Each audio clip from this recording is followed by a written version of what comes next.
Man, there's a lot going on. You got the college football playoff semifinals this week, but the NFL regular season just finished up. What does that mean? The NFL draft order is set for the top 16 picks. So it's time to mock 1.0 it. Right, Stevie boy? Can't wait. All right. Also, 108 days to the NFL draft. Mensch, you good? I'm good, man. Tucker, roll that beat, please.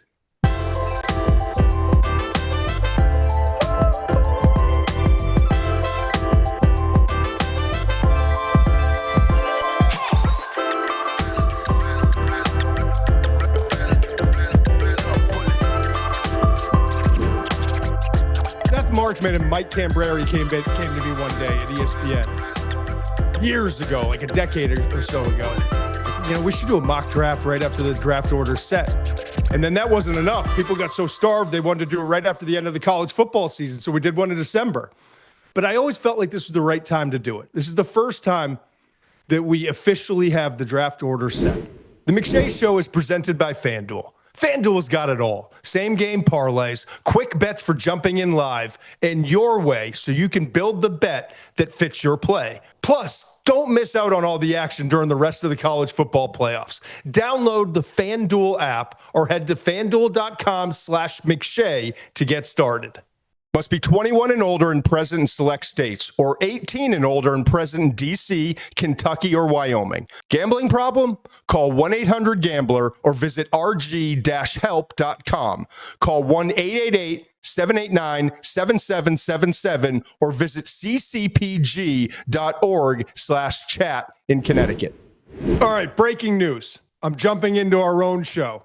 Listen, Muench is 6'5". He's over 250 pounds. We taped this during the Ravens-Steelers game. We tried to get this whole Mock 1.0 show recorded so that you could enjoy it first thing Monday morning. We wanted to be first to press, 6 a.m. And you're probably watching it now at 6 a.m. or a little bit thereafter. And I'm really excited about what we presented. The only issue is, and we didn't have the foresight here, and I'll take all the blame for it. By the Ravens losing, they actually wind up with the 14th pick. So ignore what we say when Tampa Bay has the 14th pick. They actually pick 15. Everyone else got bumped down a little bit. I'll give you a bonus pick here. Mansour Delane is my mock 1.0 pick for the Baltimore Ravens, picking at 14. If you want to read the entire mock draft, it's at the McShay Report, okay? Google it if you don't subscribe already. Google the McShay Report. Subscribe to it. You can read the whole thing, all 32 picks in the correct order, with text and a brief breakdown of every single pick right there in the McShay Report. For the rest of the show, though, we get into a deep dive of every single pick in the top 15. And it turns out with Baltimore picking at 14, you get a bonus pick here. But I'm not waking the big guy, 6'5", 250 plus, at 1 a.m. to try to redo the entire show when every pick there is valid. So enjoy the rest of the show. If you want to read the McShay Report, please do so. All 32 picks are there. But we have a great content here, and here's the rest of the show. Please enjoy. Like, I started mocking up the mock a little bit after week 17. I'm like, how much can change? Right? A lot. That was a fool's errand because, I had to adjust a lot of stuff and finalize the whole thing. So here we are, Monday morning. College football playoff semifinals are coming up. By the way, the McShay Report. It's real now, folks. It was cute. It's fun. Like, a lot of stuff going on. Getting you ahead of the curve on Lane Kiffin. And before that, on the Penn State situation, James Franklin. I think it was before that, LSU. Yeah, that's right. That's the right timeline. A lot of draft, updates, a lot of different things during the season. But, here we go. And I got news for you folks. If you're not a subscriber to the McShay Report, it's probably your last big moment to subscribe without having to fork over some cash. Yeah. Subscribe. It's free. The full mock draft is out right now. All 32 picks. Yes, the order will change 17 through 32 as we go through the playoffs. But generally, everyone's kind of where they're going to be in the draft order, and the first 16 picks are set. So if you want to read the whole thing with my explanations, some player breakdowns, why teams are going in this direction, what other picks they possibly could take besides what I wind up giving them here, it's all in there, and it's all free this time. before we start rolling out some deals and all the other stuff. But that's all you got to know. Google the McShay Report. Subscribe. Just throw your email address in there. It shows up in your inbox every single time. It's waiting for you. You wake up in the morning, there it is. And we won't send stuff your way unless we feel it's important, especially this time of year. Okay, I'm fired up, Mensch. We got the draft. Me too, man. And it changed like 7 o'clock Sunday night. Oh, yeah. I'll get to the pick. There was one pick that I wrestled with that almost like ruined my entire night, if it wasn't ruined already. But let's go through here. The Vegas is number 1 and the Jets are number 2. And that's a departure from what we thought it was just a week ago. There's not going to be a trade. Exactly. We thought the Giants would be there. That would be the first pivot point in the draft of what's going to happen here, who's going to come up. And we thought with the Giants picking it too, if Dante Moore is involved in this draft, which remains to be seen. I mentioned the college football playoff semifinals, Thursday and Friday night. By the way, we're going to be live the end of the show, or the end of the game. We start our show Thursday night. We do the whole thing. Last 5-7 minutes of the game, we jump on, we react, we act like clowns, we reset, then we give you a full reaction show. And then we're going to re-rack it Friday night. We didn't do that last year, I don't think. I don't think we did both games. We're doing both games this year. I can't remember. Maybe we did. I couldn't remember either. I was wondering if we did. But we're going to be here Thursday night and Friday night. So this is a fun week. Mock 1.0 for the 2026 NFL Draft. Semifinal game Thursday night. Come join us live on YouTube. We'll send out the link on at McShay 13 for my X posts. You good Mensch, Muench on his Twitter /X handle, and we'll get you all the information. But if you just go to the McShay Show page on YouTube, you can find it all there. I'm guessing the folks always trade back ATB and Cole Marie and Haas and all the other gang. I'm Jeremy Godin. They might be on the chat now. So we're getting fired up. And we had, by the way, Saturday night after the quarterfinals, the largest audience we've ever had on our show, which shows the growth, which shows people are kind of figuring out what we're doing here. And my appreciation is the rare time I'll speak for Steve. I know how appreciative he is for everyone who's supported all this stuff. So thank you very much. And hopefully it grows even bigger Thursday and Friday night. All right. Yeah, thank you. Brass tacks, man. Let's get into it, man. And I never know the mechanics, how we want to do this, right? We're going to go through the first 15 picks here. The rest of it you can get in the McShay Report. And I don't want to rip off. Let's go through the first 2 picks now, and then Tucker can show the graphic for the rest of the 15 picks, and then we can have a discussion and you can pick it apart. There's no waiting for the fireworks in this one, by the way. I feel like in a lot of mock drafts, this is chalk for the first 2, 3, 4 picks, and then you might get something that's juicy. This one right out of the gate, it's going to be a great debate. There are 2 quarterbacks in the first round. Ty Simpson, we'll find out if he declares or he doesn't declare. We all think he should go back to school for another year. Didn't finish the season the way you want to. We know the 2 quarterbacks. Fernando Mendoza just won the Heisman Trophy. He just beat in the Big Ten championship beat Ohio State. Yep, and then annihilated Alabama. Just annihilated Alabama in the Rose Bowl. Heisman Trophy winner. Presumptive number 1 overall pick. Not here. Dante Moore is my first overall pick going to the Las Vegas Raiders. Why is the question? There's a lot to get into, and I want to actually just have a good conversation here because I think it's important. And I'm not going to bury the lead. Obviously, if Dante Moore from Oregon goes 1, Fernando Mendoza goes 2 to the New York Jets. And truth be told, I had the Jets trading up when I was kind of, pre-mocking it up after week 17, just taking a look at different scenarios.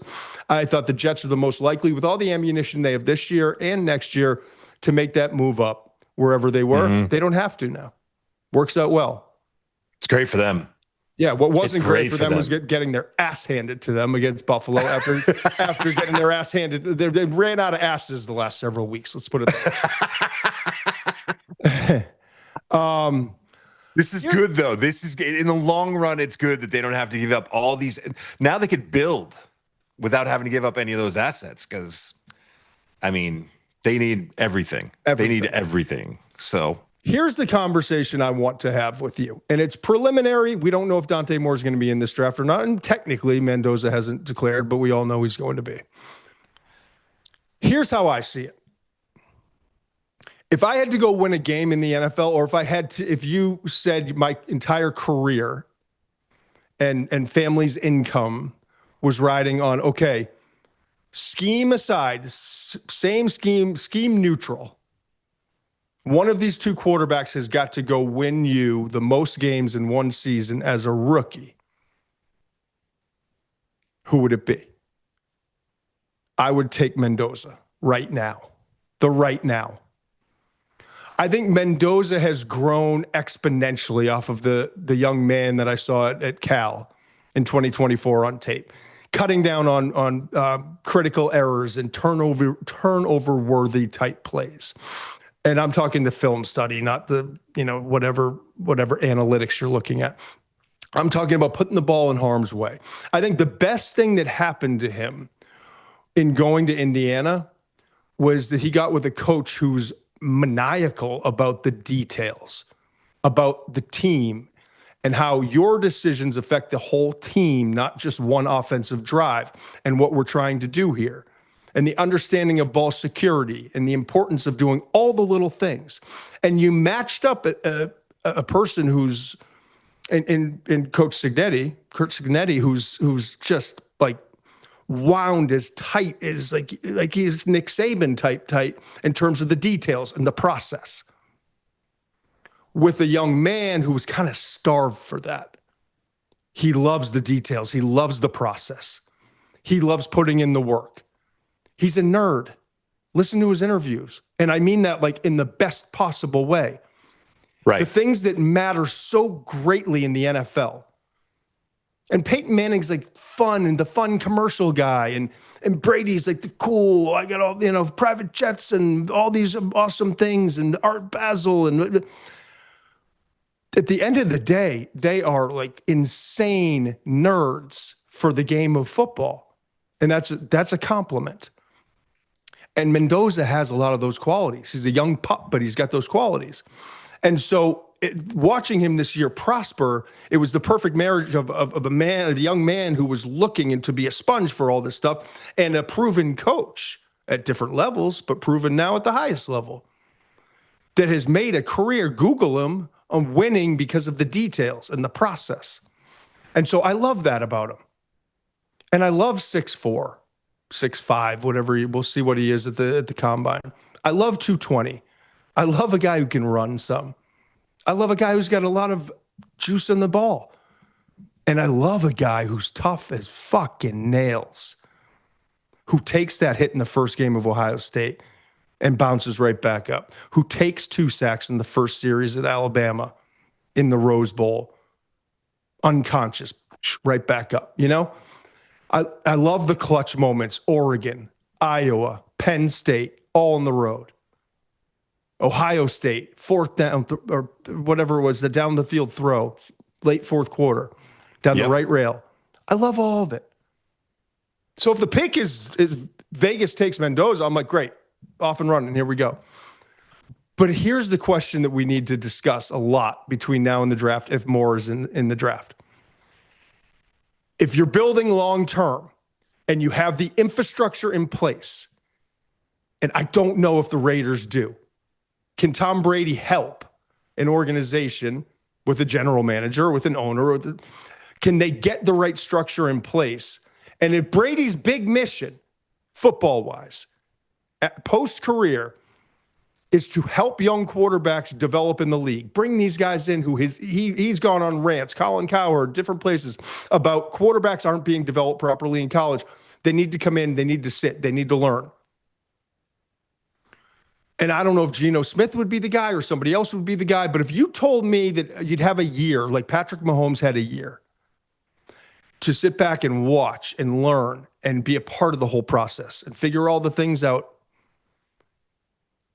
And you gave me the 10-year career of the best pure passer in all of college football, a guy who throws such a catchable ball that it's like reading poetry or looking at some like fine art if you're into that kind of thing with classical music playing. I mean, that's Dante Moore. We said a lot of the same things about CJ Stroud too. And Stroud's had some ups and some downs and, yeah. But when Stroud has been great, it's pretty special. And we'll see this playoff run, what happens with Houston. I don't think he's quite playing at the level he was as a rookie, but when he was, and there's some moments, like it can be really damn good. So I'm saying all that, Mensch, to say, and there's been some rumblings. We've talked to some people, and they've sent more. The Raiders sent more people to the recent bowl game to watch more than maybe they've had at Indiana. But there is something too, and I've heard it from multiple places now, and I'm going to put this much stock in it, but I'm not going to put no stock in it. Like, I knew about the Jackson Dart stuff. And that doesn't mean, like, I promise you, I know. I'm not guessing. I know that Brian Daboll had to talk Joe Schoen into, but Joe Schoen had some, I think his daughter went to school at Ole Miss, and they had spent more time there than anywhere else, and Jackson Dart. So take it for what it's worth, but it feels like there's some, and I, from talking to people I know in the league, there are some people who view Moore as the greater upside, chance to be something a little bit better than maybe Mendoza can be. So with all of that said, I decided to make it, I wanted people who read this or who watched this show to get the understanding that this is not Mendoza's definitively number one, and if Moore comes out, where's he going to go? Is it to the Jets at 2, or this is going to be like, and the beauty is, tell him it starts this week. Yes, it starts this week. Yeah, round 2, Mendoza, see them on the field together. Moore, right? So what are your thoughts? They're not going against the same defense about this week, but those are both good defenses. Oregon's defense, their corners have struggled at times, but that Oregon defense is still really good. That Indiana defense is really good. This is a great matchup, primetime, high stakes. I hate to do this because it doesn't make for great TV but I agree with you on everything that you're saying. I take Mendoza now if I need to win now. If I'm planning long term and I think he's going to have the better career, I'm taking more. I see the same things that you're talking about. I will say this. I did say that it was great that the Jets got the second pick, but if Dante Moore decides to return to school, that is not going to be the case. They are going to be in a tough situation. It's going to be interesting if that happens. For who? How do you mean? For the Jets, if Dante Moore returns to school, the Raiders will take Fernando Mendoza and not even look back. I mean, Fernando Mendoza is not a consolation prize. This is what's going to be great about this debate. Fernando Mendoza is going to be a really good pro quarterback in my mind. I think he's going to be really good. I just like Dante Moore a little bit more. So if Dante Moore, even if the Raiders favor Dante Moore over Mendoza right now, if Moore goes back, I don't think they would hesitate to take Mendoza. You know what I mean? What I'm saying is that if the Jets, if there's only one quarterback in this, then whoever's picking second is somehow picking second in a real bad spot because it's a thin quarterback class. The Raiders organization right now is obviously in turmoil. If you're picking number 1 overall, things are a mess. I want to take a detour here for a minute. Okay.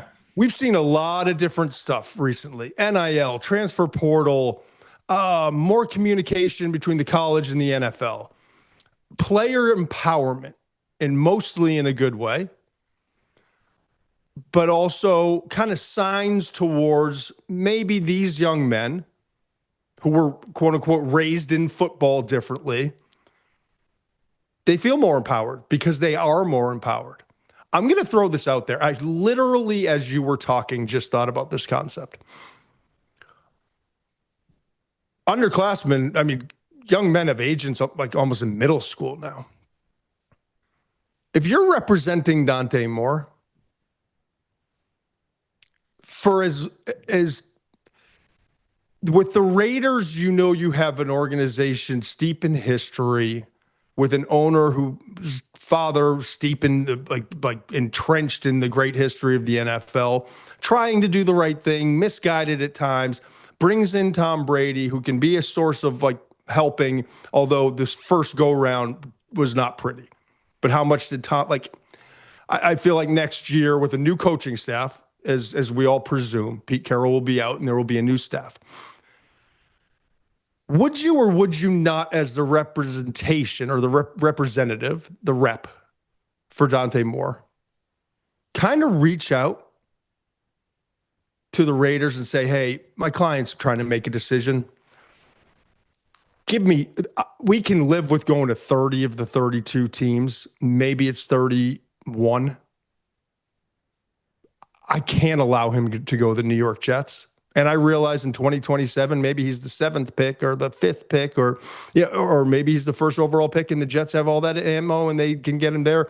But I can't allow him to he's got an opportunity to go back to Oregon, probably make the same amount of money that he's going to make in his rookie contract. Phil Knight will make that happen. So I can allow my client to go back to Oregon and have another season with a new offensive coordinator because Will Stein's going to Kentucky, or you can pretty much promise me that he's going to be the number 1 overall pick. Is that so far-fetched? Because I know it's not, but one single player in this entire draft, unless they grew up a Jets fan or have some kind of family tie, wants to be a New York Jet. I agree. I think there's a whole, and that's an ownership thing. That's no one that's there right now. Coaches, general manager, staff. Like I know people. It is an ownership problem that I have a deep-rooted issue with, but it ain't wrong. Just because it's deep-rooted, it ain't wrong. Two things. I think that Jets fans understandably get upset, and I know they were upset when I said that it's a real concern about your quarterback going there, and it is. I think there's a newsletter there. We should talk about that offline, obviously, because I think we should go into detail about what the timeline is for the different coaches and the different quarterbacks that have gone through there and why it's such a concern, regardless of the coaching staff. The second thing I'll say is, the NCAA is in a really interesting spot right now. And when I look at college basketball, I don't understand why players are allowed to go back to college after declaring for the draft and what that looks like. And I'm wondering if players are going to start suing if they get drafted by a team that they don't like for the ability to go back, or what that might look like. It's going to be interesting. It's more likely what you're talking about right now, though. I do think, especially these agents, you have a better feel for the agent community, and I don't know what kind of circles they travel in. Do agents that represent college players, do they have relationships with these front offices, with these organizations where they could call and say, "Oh yeah, so they must, right? They must." They have. Of course. I mean, every general manager has to deal with these agents to get all the deals done. Yeah, it's not the power that we see with Jimmy Sexton and the coaches in college football. Not even there's not the rookie contracts is very little power. You saw Shamar Stewart's agent try to flex some power against an organization that's questionable in its structure and approach with the Cincinnati Bengals, and that didn't get everyone very far. You know what I mean? So I don't know. It's possible. Listen. I think the Baylor basketball team right now has a player that was drafted into the NBA and played in the NBA Development League and is now playing college basketball. I mean, it is the Wild West. I'm hesitant to really speak on it too much because but nothing's out of the question to me. Like it seems like anything can happen right now. I did write in the McShay Report, and you can read all of it, but I did mention this thing as we're kind of going back and forth with Dante Moore going 1 and Mendoza 2. I did say this. While I don't wish it on any quarterback or any player to go to the New York Jets, I do think Mendoza, in fact, all right, let's look at the quarterbacks that have gone to the Jets that have been early picks that have failed. All 3 of them lacked experience, were younger. All 3 were talented. Yep. Sam Darnold, more talented than Mark Sanchez, more talented than Zach Wilson, but all 3 were talented. Yeah. They were all young, and they all had inexperience. And so I would much rather, if we're just talking about the good of the good of the whole. I'd rather see a Dante Moore in with the Raiders with a part owner in Brady who's obsessed with trying to, make sure that we're not shoving a young quarterback in there too early. And Mendoza, who I wrote about this, Mendoza is uniquely mature, understands who he is more than most quarterbacks coming out. The growth, the things he's had to overcome in his life, in football and beyond. I just see him, and I've seen it honestly in the last couple months too. Like now with the media exposure and the Heisman, and he's unapologetically, and there's nothing to apologize. He's just himself, and I think because he's older and more mature and more game experience than Sam Darnold was at the time, and Sanchez and Zach Wilson, I would give him a better shot of succeeding there than those guys had. That tracks for me. That adds up. And it's not that Dante Moore isn't mature for his age either. It's just sorry. Dante Moore, by the way, is like renowned for his maturity. Right. I'm talking. It's just a different thing. Unbelievably mature for their age and but a little bit more game experience. There's definitely like 10 plus more games for Mendoza than Moore. And Mendoza now I don't know.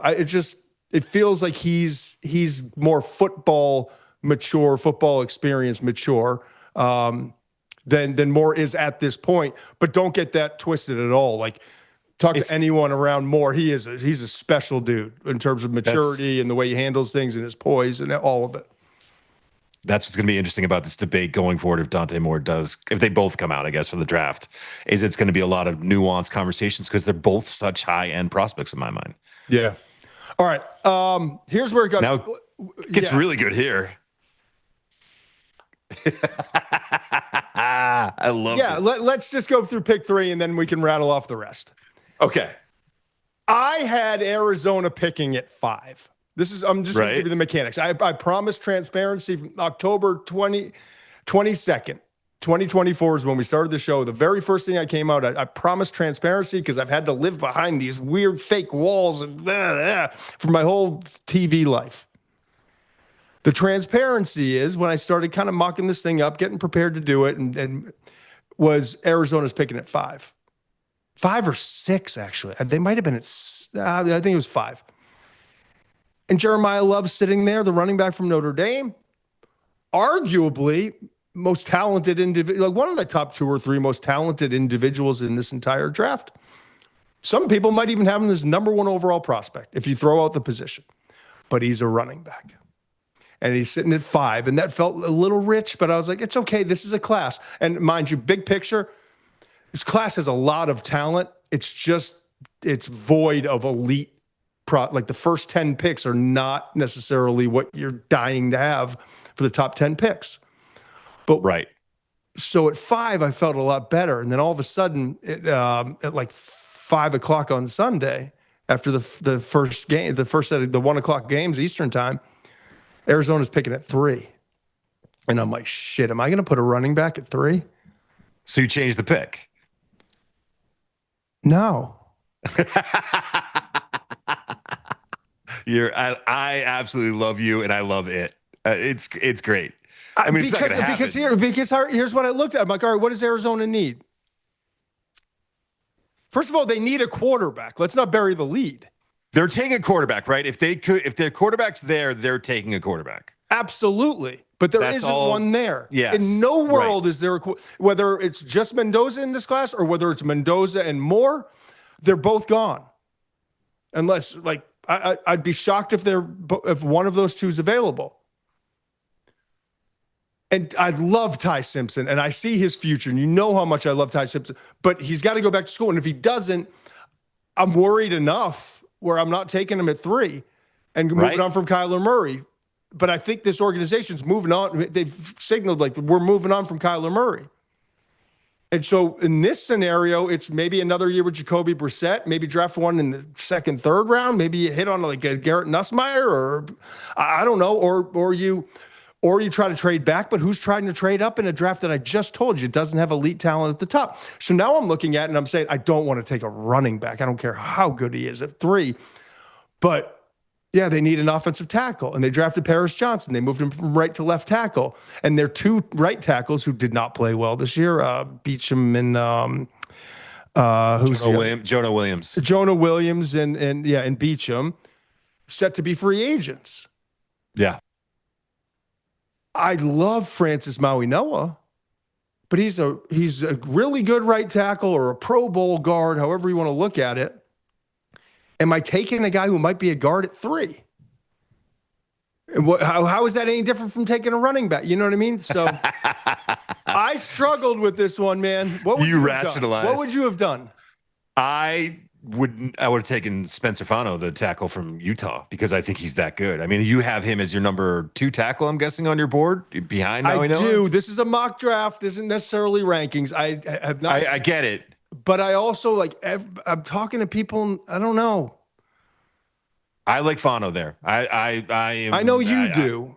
I don't know that represents what the league is saying right now, but I've been talked to, we're not in March, April. I haven't talked to as many people, and we'll start that at the Senior Bowl, but I've talked to people, and I don't know. Anyway, I'll let you, I don't know how much you want to give away, but when I was looking at this, I wanted to look at recent draft cycles. In the last 4 cycles, at least 3 offensive tackles have gone in the top 15 picks. I don't see that changing this year unless you say Mauigoa is definitively a guard for you. And I'm not saying you. I'm saying the royal you. The royal you. If someone decides, he's a guard, so he's not a tackle, so that doesn't count, Mensch. Whatever. You're nitpicking. I think there will be 3 offensive tackles taken in the top 15 picks. I think Spencer Fano is the best of the group. I would go there. Proctor being the 3rd. I think Caleb Lomu is the 3rd. I think he's that good. He's coming out. No, I know that. Yeah, I like him that much. I think Caden Proctor. And by the way, Caden Proctor is going to go in the first round. He'll be one of those guys that goes in the teens. So maybe he will, but I think probably 18, 19, 20. I've got him in the 20s in this mock. Yeah, I wouldn't be surprised. I think that's reasonable for him. Again, we'll see. Early days, but that's what I would have done at this time. And I love Jeremiyah Love. I love the idea of them doing it because I'm a running back guy. I really am. But it's even for me, I'm looking at that saying, ooh. I didn't even go back and look at it. I know there's just not many in the top 5 ever. Like Gurley was 5. You think about Genty last year went 6. That hasn't really worked out well for them, and I don't think that's Genty's fault. I think, again, these are positions, tight end, running back, quarterback. You have to have a structure around them for them to be successful, and I'm not sure if you don't have a right tackle that your running back's going to be worth the 3rd pick. So I like it. I especially like that you were aggressive because this is so out of character for you. I know. I came out hot, but you did it. Draft. You must love the player. I do. Obviously, but there's no Joe Alt. Even Will Campbell had a great debate at 4 last year. Correct. I am not saying that you're right. There's a lot of good tackles. There's depth in this. You're right. It's not as clean. Yeah. The McShay Show is brought to you by FanDuel. The field is down to the final 4, and every play now decides who moves on. The college football semifinals are here, and with just 2 massive game days left before the championship, FanDuel is giving you something extra. That's right. All customers get a profit boost each college football playoff semifinal game day. That means more chances to level up your picks and turn big moments into even bigger wins. I'll tell you what a big win would be. I'll tell you what a big moment would be. After going 6-2 in the college football playoff game so far against the spread, I kind of like the Ducks plus 4.5. It started at 3.5, and now it's 4.5. I think the Ducks are kind of just laying in the weeds a little bit. You got Dante Moore versus Mendoza. 1-2 off the board in the NFL draft. This is a chance for Moore to kind of redeem himself after losing at home against Mendoza and Indiana. The Ducks are sneaky right now. I'm going to take those 4.5 points, even though I think Indiana could win this game. We'll see how it plays out. Visit FanDuel.com/McShay to get your college football playoff profit boost today. That's FanDuel.com/McShay to get that playoff profit boost today. Must be 21 and older and present in select states, or 18 and older and present in D.C., Kentucky, or Wyoming. Opt-in required. Bonus issued as non-withdrawable profit boost tokens. Restrictions apply, including any token expiration and max wager amount. See terms at sportsbook.fanduel.com. Gambling problem? Call 1-800-GAMBLER or visit rg-help.com. Call 1-888-789-7777 or visit ccpg.org/chat in Connecticut. All right, so I'll rip through the rest of the top 10. Arvell Reese, linebacker, Ohio State, going to Tennessee. Giants at 5, Carnell Tate, wide receiver, Ohio State. Cleveland at 6, there's my offensive tackle, Francis Mauigoa from Miami. Washington at 7, edge, David Bailey. I feel good about this pick. I don't know that you do, but I'm not here for you. I'm here for Number 8, New Orleans. I was throwing up watching my poor son, Tate, who wanted the Buccaneers to get in the playoffs. Huge Baker Mayfield fan. Well, maybe they should win a game or two. The Buccaneers decided to play one solid game, not even a good game in the last 2 months. And he needs New Orleans to beat Atlanta. And New Orleans did just about everything it could. Tyler Shuck threw the pick that cost them the field goal. Their field goal kicker had already. But my biggest takeaway from it was Chris Olave's always got something, and I feel terrible for him. There's always something. Yep. He's so talented. And now it's a blood clot. And we'll see how that plays out. But even with Olave, they need more weapons because they got their guy at quarterback. Nothing has been more apparent to me this year with this rookie class than the Saints have got their guy at quarterback. So, remember they traded Rashid Shaheed in the middle of the season. So, they need a receiver. I mean, they got to get one. I want Jordyn Tyson there, and we can get into the nitty-gritty. My goodness, remember I bitched all summer long about if Jordyn Tyson could just catch the ball? Yeah. Do you know his rate? His drop rate went from 8.5, which I thought was generous. PFF. It was. It felt like 15% drop rate in 2024 to 1.6. Love that. Outside of LASIK surgery, do you know there's only one fucking way to do something like that? And it's the grind. I just love that. I love that. Yeah. You catch 1,000 balls after practice every day. Yep. All right, Chiefs at 9. Interesting. A lot of retirement news potentially about Travis Kelce. Regardless, Kenyon Sadiq, tight end, Oregon. This is going to be a retooled Chiefs next year. Mahomes, get him a difference maker. What? I'm holding my thoughts until the end. Okay, sorry. I'm going to get there. And then Cincinnati, Rueben Bain. You say, oh, well, another guy who doesn't have great sack production. Rueben Bain going to the Bengals. Well, he's 23rd in the FBS with 8.5 sacks. Third among all P4 edge rushers, 23.7 pass rush win rate. Yeah, he's got short arms. I get it. But I think edge, honestly, give Cincinnati the best defensive player, please. All right, there you go. So that rounds up 4 picks 4 through 10 after Dante Moore, Oregon goes 1 to Vegas. Fernando Mendoza goes 2, Jets. Arizona, overly aggressive pick by me, but I still kind of like it. Jeremiyah Love, running back Notre Dame. What do you think, Mench? Carnell Tate. Let's start there. Carnell Tate went so many notes here. Carnell Tate, the Ohio State wide receiver, who I love. You are constantly putting me in a position to act like I don't like the Ohio State receivers. Last year I thought Buka was a second-round guy. No, he's definitely a first-round guy. Carnell Tate at 5? Yeah. When they have a run defense that can't stop a nosebleed. They are the worst run defense in the league. And Peter Woods is sitting there, and you're going to take Carnell Tate. I get it. I like Peter Woods. And you know what? It wouldn't shock me. I had Peter Woods going a little bit later, but I had him going mid-first round. I could see him in the top 10. Yep. You know, his pass rush win rate went from 14% to 8.4. How do you get worse? How do you get worse? I hear you. I think he's too good. I think he's too good there. In terms of value meets need, that pick makes way too much sense for me. And I know they need a receiver, but I think they need other than a receiver. I think an offensive tackle there. I've said this over and over again.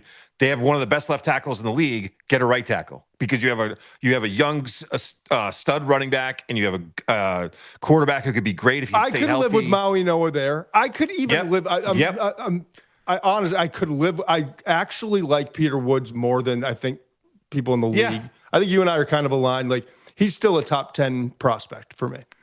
So I could see that. I just like, you get Neighbors back. Mm-hmm. You add a Carnell I Tate see the who need. you know is going to be NFL ready. Right. Carnell Tate goes from 14 yards a catch to 17 and change a catch this year. Much more importantly, for a quarterback who's still kind of working through it in his second year, his contested rate. Remember we talked during this. He's just catching the ball in traffic better. He's getting the ball's up in the air. And I got frustrated this summer. I was like, I just wish he was a little like a more alpha when the ball's in the air. He was 60% contested in 2024, 85.7 this year. That's a guy who's a big frame, getting bigger, getting stronger, and acting the dog. That's the difference I saw in Tate this year. The route running, yes, but acting the dog. I really like him. I really like him. Unlike last year, I really like him in the first round. 5 is rich, and especially for a guy who missed some time this year. A guy. But now you got Dart year 2. Scattaboo's back. Neighbors is back. Carnell Tate. I don't know. Yeah. And you're still giving up 5 point whatever yards per carry in a draft that I don't have Campbell, and I don't have Mason Graham, and I don't have. And in last year's class, we were even saying that those guys are Dexter Lawrence, and they're not Joe Alt, and they're not. It's kind of gone like this before 2027 is the best draft in the history of mankind. Okay. Yeah. It already is. Like what you're saying, I think is, and I would agree with this if this is what you're saying. A lot of starters, not a lot of Pro Bowlers in this draft is maybe the way to look at it. Probably. But I also I feel like we say that a lot of years, and then you look back and you're like, my gosh, did we underrate that draft? So let's we'll see. Let's get through the process. What else you got? Hold on. 9. Again, this is a pick that is a fun pick. Kenyon Sadiq to the Chiefs. That would be the earliest a tight end has gone since Pitts went 4, I think, to Atlanta in 21. You're going to have to throw out some of your record book stuff, and I love the context. I know. I do. I'm a big context guy. But this year's draft's going to be funky. Our best players, I think it is too. Our best players are running backs and tight ends and safeties and guards. Yes. You know what I mean? We might have to throw the table it. And I love the idea of it. I love that Sadiq. Oh my goodness, with Patrick Mahomes and what that could turn into, and it's great. I do think that the other one, I thought the 2 picks, I thought Kansas City, because of Mahomes and because of how great that defense still is, I think Kansas City had a chance to make a fun pick here, get a talented player without having to really fill a need. I thought Jeremiyah Love here. If he doesn't go to Arizona, Jeremiyah Love here would have been great, question. Right? No question. Would have been great. So either way, that was going to be a fun one. That's one that'll be enjoyable to see what happens there. All right, so that rounds up to, so let's go 11 through 15, okay? Miami Dolphins blasted by the Patriots to finish off a roller coaster season. I went Keldric Faulk. I'm really intrigued. I need to dive back into his tape. I did early this season. I did all of last year. I want to see where we are exactly, but he's 6'7", he's 270 pounds. He's got length, he's got power, he's got agility. The sack production is not where you want it, but I also want Dolphins fans and anyone else who's interested in the draft to recognize this young man is one of the youngest players. I'll get a list later, but he's going to be among the 2 or 3 youngest players in the entire class, okay? So give me 6'7", 270, whatever the exact measurables are at the combine. And give me that youth and a player who's already a damn good run defender, active, pressures, all those things. And I feel like I can mold him, you know? Yep. All right, Dallas, 12. One of the, let's just say 5 best football players, maybe 3 best football players in the entire class. Caleb Downs. His tape this year doesn't look any different than last year. It's just that Arvell Reese turned into superhuman for the most of the season. And when he wasn't superhuman, Sonny Styles went from a good player to an absolutely sensational player in front of him. And there were just new faces, and you had a new coordinator, and it kind of lost in all the shuffle. But you go look at his tape, his stats, his grades, like everything that you want to look at, anywhere you like to get your information from. It's all the same as last year. And last year, he was like the face of college football on the defensive side. Last year, Caleb Downs was the face of a national championship defense that, mind you, sent 8 upperclassmen to the NFL. And he was the guy. Nothing's changed. But do you think Dallas could use a leader? A glue guy? A guy who's always in the right position, who's unbelievably instinctive, who's going to cut down on big plays and make big plays? I love that fit if Dallas would wind up going that way. And then the Rams, I had Spencer Fano. I'd be interested if they could get a deal to move out of this pick. I'm certain they want to get involved next year. I know Les, Sean, those guys, like they weren't counting against Stafford, but they were planning for. At some point, humans regress at a certain age. And it just so happens that Stafford was, if he's not the MVP, he's going to be the runner-up to Drake May. Sonny Styles, number 14. It's rich. I get it. That's 2 off-the-ball linebackers in your top 15. By the way, no, I'm shaking my head because it's this funky draft you're talking about. I'm going to see if this is a developing story right now. It's a developing story. It's going to throw a wrench into all of our trends. I had Styles in my top 15 as well. Okay. In this mock draft exercise. That would be 14 to Tampa Bay. And if you're stuck watching Tampa Bay, even when they're in a 5-6 game losing streak because your son's obsessed, and you watch Jamel Dean and you watch, man, they need defensive players. Yeah. They got a great safety in Winfield Jr. They got okay corners. They got a big Vita Vea, but they just need dudes up front in the front 7 and the guys who could tackle. And then I had Peter Woods, admittedly too low, but Miami took a defensive tackle. Dallas brought in Quinnen Williams. Tampa had Vita Vea, and then also the Pittsburgh Clancy, Kalijah Clancy. Yep. I just in Cincinnati, like they need edge. So I kind of got stuck in a spot. If Woods doesn't go, like you said, 5. Cleveland just took a defensive tackle, traded back a few spots with Jacksonville, and took Mason Graham. He could go Washington 7. Anyway, so Peter Woods falls, but with an asterisk.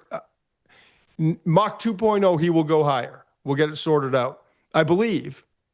I also want to see him work out. I also want to talk to scouts about the why. Early days, man. It's early days. I know. There's a lot going on. It's early days. I think the other thing that I would point out in terms of early days, and I think a lot of this has to do with the Tennessee corner, Jamad McCoy being out with a knee injury.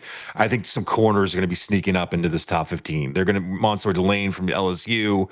I really like Chris Johnson from San Diego State. I'm not saying he's going to go that early, but this corner class, as we get closer and as we progress, I think there's going to be some corners up there. I love the Caleb Downs pick to Dallas because I think Miami at 11 is the basement for Downs. I don't think Miami, for some of the same reasons you said with Dallas, I don't think Miami's going to let them get by them, regardless of the fact that they probably need a corner more than a safety. They're going to look at Caleb Downs and say to themselves, we need a guy who's going to change the environment around here, the whatever it is. You know what I'm trying to say. And they're going to snatch up Downs. The tough thing about that with these staffs is we don't know who's going to be coaching in Miami. I highly doubt it's going to be Mike McDaniel. So you don't know what the fit is going to be. I don't know. You think so? Yeah, we'll see. You think so? We'll see. Maybe. Regardless of that, though, you're going to get Troy Aikman coming in to put a football stamp on who their next general manager is, right? Isn't that what I just read? Oh man, I did not see that, but I guess the worst things could happen. Yeah. But regardless of what you're doing, Caleb Downs is going to be a guy you're going to want in your building. We're going to look at all these needs and safeties don't go high. Someone is going to take that kid in the top 12 picks, I think. Yeah. And I had Sonny Styles going to Tampa, man, so I don't hate that. The two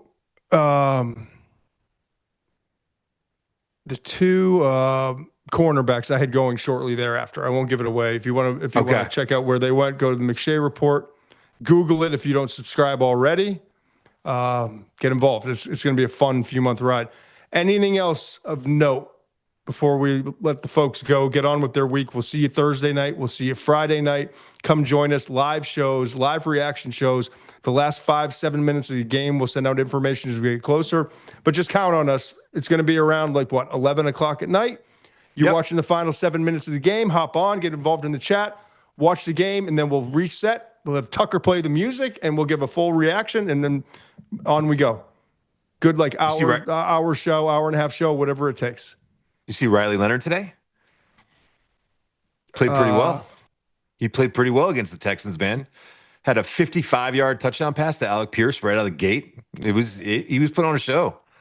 I was not watching that specifically, but I saw some clips. Is that what you got? Well, I was just thinking last year we were watching Riley Leonard for Notre Dame and saying, is this kid going to even get drafted? And then we started I think me and you both started to fall in love with him. The more we watched him, the more we heard about his leadership. And the next thing you know, the kid's getting a start at the end of the season, and it's kind of cool. It's nice. It's good for him, and that's why they started him and not Phillip Rivers. Nothing to gain. I'm done ripping your picks. I'm over it right now. There it is. The last look, if you're watching on YouTube or Spotify.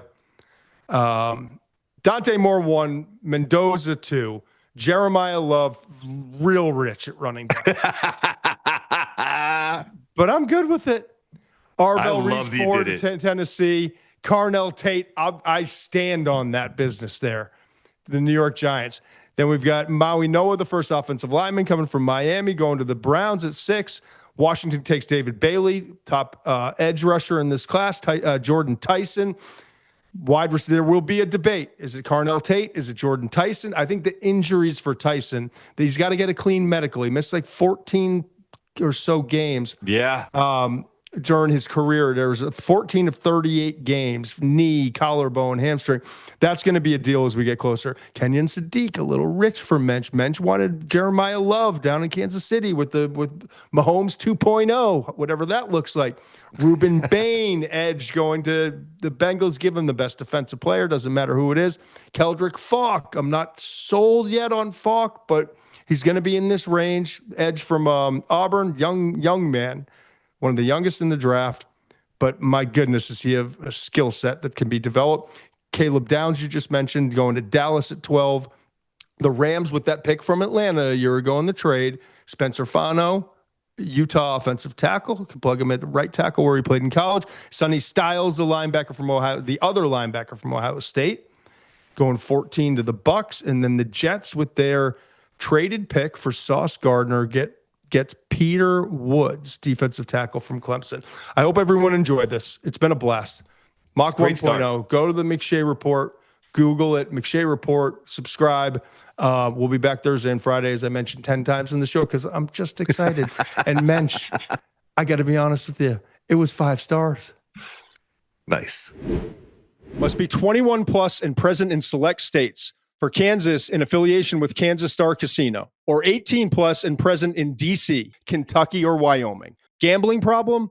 Call 1-800-GAMBLER or visit rg-help.com. Call 1-888-789-7777 or visit ccpg.org/chat in Connecticut or visit mdgamblinghelp.org in Maryland. Hope is here. Visit gamblinghelplinema.org or call 1-800-327-5050 for 24/7 support in Massachusetts. Or call 1-877-8-HOPE-NY or text HOPE-NY in New York.